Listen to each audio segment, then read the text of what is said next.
एक कर्ज में डूबा समाज जहां हम रहते हैं। अपने घर को एसेट समझना ही वो वजह है जो हमें कर्ज के बोझ तले दबाती है।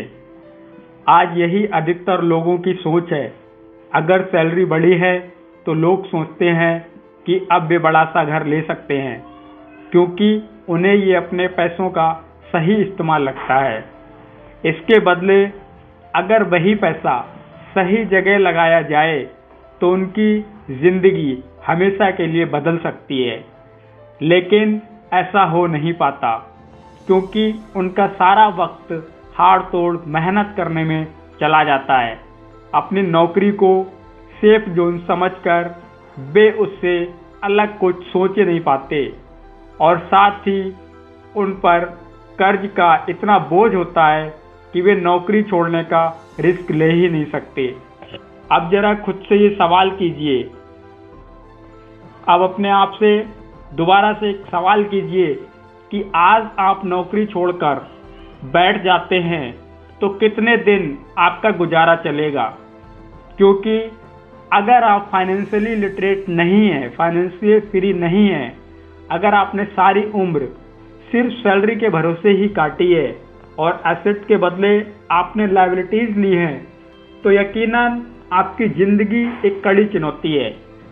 सिर्फ नेटवर्क के भरोसे आपका काम नहीं चल सकता।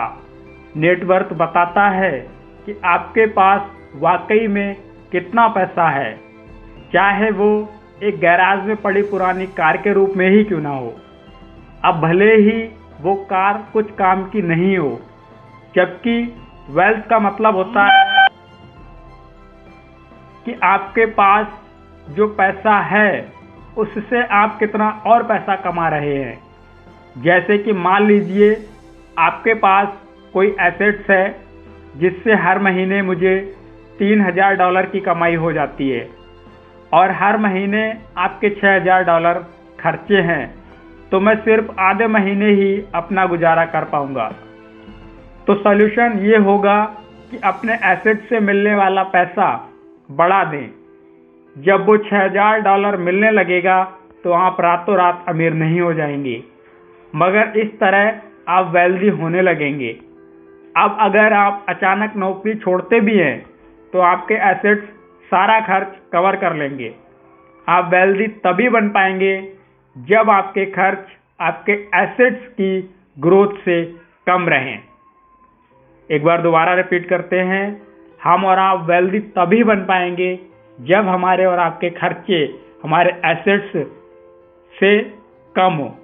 हमारी एसेट्स ज़्यादा होनी चाहिए और हमारे खर्चे कम हो, तभी हम वेल्दी बन पाएंगे। वरना जिंदगी भर नौकरी में यूं ही हमारा मूल्यवान जीवन व्यर्थ हो जाएगा।